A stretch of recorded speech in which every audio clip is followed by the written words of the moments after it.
मुजवज़ा आईनी तरमीम पर खुसूसी पार्लिमानी कमेटी का इजलास। मौलाना फजलुर रहमान ने जजेस की मुद्दत मुलाजमत में तोसी की मुखालफत कर दी। कहा इस मामले पर हुकूमत का साथ नहीं दे सकते। बिल पर मजीद मुशावरत की तजवीज़ भी दे दी। PTI ने मौक़िफ़ अपनाया कि जल्दबाजी में कानून साजी न की जाए। काबीना, कौमी असम्बली और सेनेट के इजलास मुलतवी। कौमी असम्बली और सेनेट के इजलास आज दोपहर 12:30 बजे होंगे।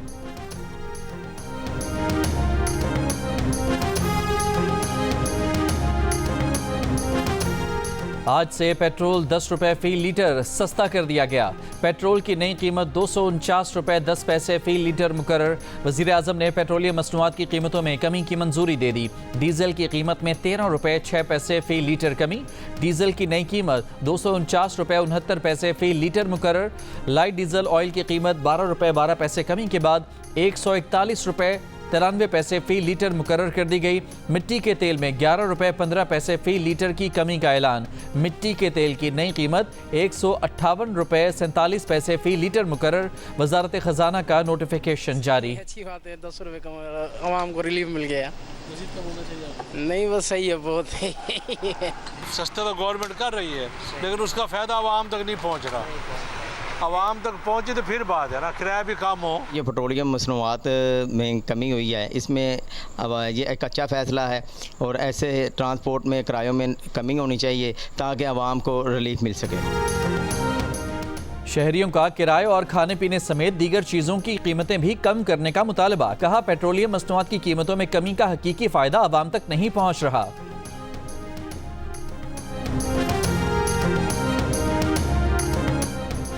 इतवार की रात पार्लियामान की खुसूसी कमेटी के इजलास के बाद वज़ीर कानून आज़म नज़ीर तारड़ ने कहा बिलावल भुट्टो और मौलाना फजलुर रहमान कुछ चीज़ों पर इत्तफ़ाक़ राय कर रहे हैं। इत्तफ़ाक़ राय के बाद आगे का लाएअमल तय होगा।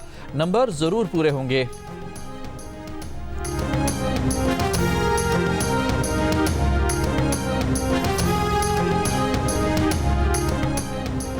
वज़ीर दिफा ख्वाजा आसिफ ने कहा लगता है नंबर पूरे हुए नहीं, इसलिए इजलास मुलतवी किया गया।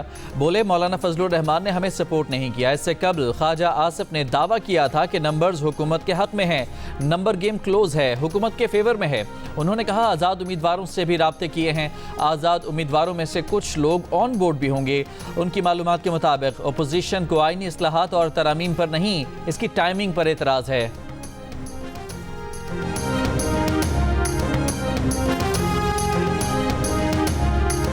खुसूसी कमेटी के इजलास के बाद PTI चेयरमैन बैरिस्टर गौहर ने अपना मौक़िफ़ दोहराया कि पहले उन्हें आईनी तरमीम का मुसव्वदा तो दिखाया जाए, लेकिन अब तक सामने नहीं लाया गया। अगर हुकूमत इसी तरह तरमीम चाहती है तो ये गैर कानूनी होगा।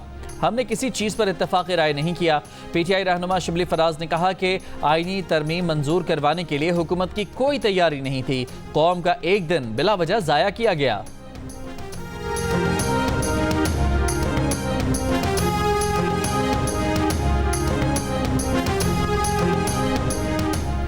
पीपल्स पार्टी के चेयरमैन बिलावल भुट्टो जरदारी ने कहा है मौलाना फजलुर रहमान काफ़ी चीज़ों पर राजी हैं। मौलाना चाहते हैं 18वीं तरमीम की तरह आईनी तरमीम पर भी इत्तफ़ाक़ राय हो। असम्बली का माहौल ख़राब था, हम इसे बेहतर बना रहे थे, मगर 2 रोज़ पहले एक सियासी जमात के कायद ने हमारे अदलिया और आर्मी चीफ पर हमला किया। ना इस पार्टी ने बयान वापस लिया, ना पीछे हटे। जिन्होंने इस इदारे के सरबराह को मुतनाज़ बनाने की कोशिश की, उनसे क्या उम्मीद रख सकते हैं। कोशिश है कि तरमीम कम अज़ कम अक्सरियती इत्तफ़ाक़ राय से लेकर आएँ। एक दिन इंतज़ार कर लिया जाए तो कोई इतनी बड़ी बात नहीं।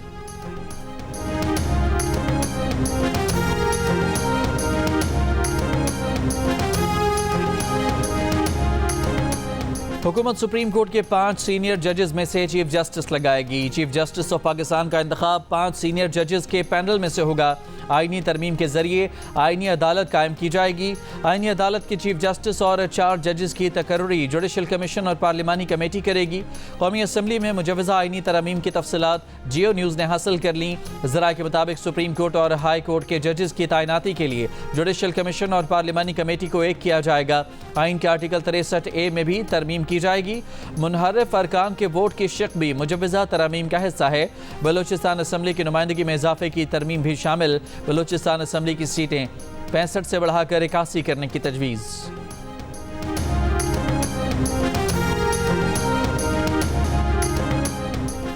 सरबरा BNP सरदार अख्तर मेंगल ने कहा, जब तक तमाम सियासी जमातें मुत्तफिक हो जाएं तो फिर तरमीम लाई जाए। हुकूमत की जल्दबाजी समझ से बालातर है। क्या ये जमहूरियत है कि अरकान को कमरे में बंद करके वफूद मुलाकातें कर रहे हैं? आईनी तरमीम कोई इमरजेंसी तो नहीं। तमाम सियासी जमातों को मुसवदे की कॉपी दी जाए। ये खुफिया डॉक्यूमेंट तो नहीं। हमें मुसवदा तो दें। हमें मालूम ही नहीं कि क्या ला रहे हैं। हुकूमत से मुसवदा और लापता अफराद की रिहाई की बात की है।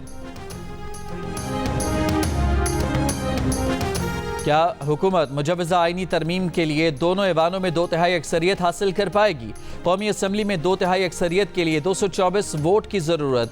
हुकूमती गिनती 214। आईनी तरमीम के लिए हुकूमत को मज़ीद 10 अरकान की हिमायत दरकार। JUIFA के 8 अरकान शामिल होने पर भी मज़ीद 2 वोट चाहिए होंगे। सेनेट में भी हुकूमत नंबर गेम में मुश्किलात का शिकार। मुजवज़ा आईनी तरमीम के लिए सेनेट में 64 अरकान की हिमायत दरकार। 10 वोटों की कमी का सामना। हुकूमत JUI के 5 अरकान की हिमायत मिलने की सूरत में 64 वोट मिलने के लिए पुरुम्मीद। आईनी तरमीम के लिए हुकूमत का नेशनल पार्टी और मुस्लिम लीग काफ समेत 4 आज़ाद अरकान की हिमायत मिलने का दावा।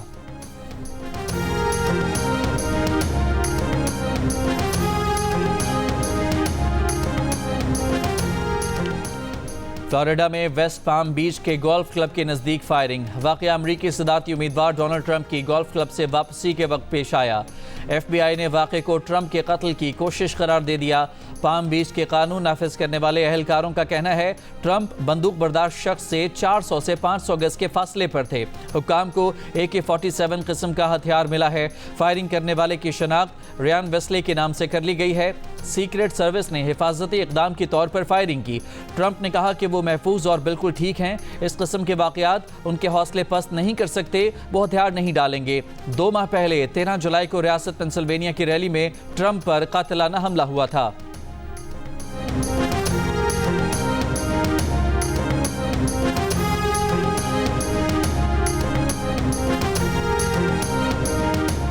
पेशावर के थाना रेगी मॉडल टाउन पर रॉकेटों से हमला। पुलिस के मुताबिक लॉन्चर से 2 रॉकेट फायर किए गए। जानी नुकसान नहीं हुआ।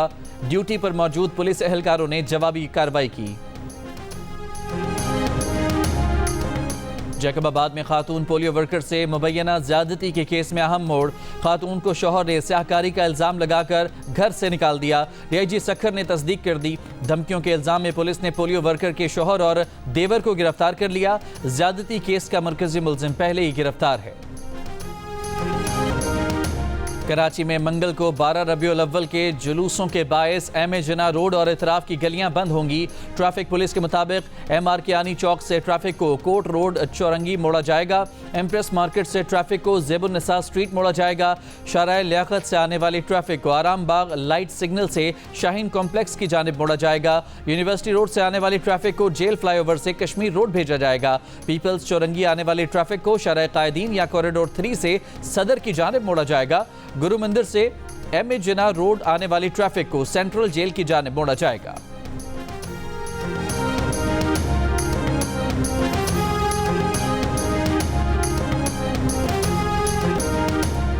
यमन से हौसी ग्रुप का इसराइल पर बैलिस्टिक मिसाइल का हमला। इसराइली दिफाई निज़ाम मिसाइल रोकने में नाकाम रहा। बैलिस्टिक मिसाइल वस्ती इसराइल के मैदानी इलाके में गिरा। तर्जुमान हौसी ग्रुप के मुताबिक हाइपरसोनिक बैलिस्टिक मिसाइल ने 11.5 मिनट में 1270 मील दूर इसराइल को निशाना बनाया। इसराइली वज़ीर आज़म नेतन्याहू की हौसी ग्रुप को भारी नुकसान उठाने की धमकी। इसराइली फौज की गजा में बमबारी, मजीद 30 फलस्तीनी शहीद।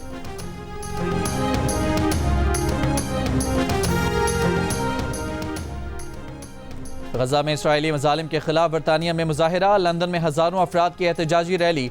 फ़लस्तीन हामी मुजाहिरीन का गजा शोहदा से इजहार यकजहती। ट्रफलगर स्क्वायर पर अलामती लाशों के थैले रखकर हुकूमत से इसराइल को हथियारों की फराहमी रोकने का मुतालबा। नीदरलैंड्स में भी सैकड़ों अफराद की रैली। गजा में फौरी जंग बंदी का मुतालबा।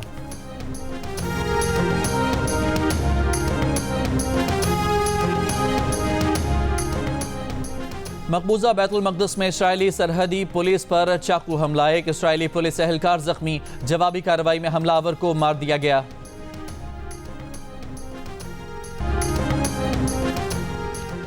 डेविस कप वर्ल्ड ग्रुप 2 के पहले राउंड में पाकिस्तान को बारबाडोस ने 3-1 से हरा दिया। टाई के दूसरे रोज डबल्स में आसाम और अकील की जोड़ी को डारियन किंग और हैडन लुइस ने हरा दिया। रिवर्स सिंगल में यूसुफ खलील को डैरियन किंग ने शिकस्त दी। पाकिस्तान टीम अब ग्रुप 2 में बका के लिए प्ले ऑफ खेलेगी।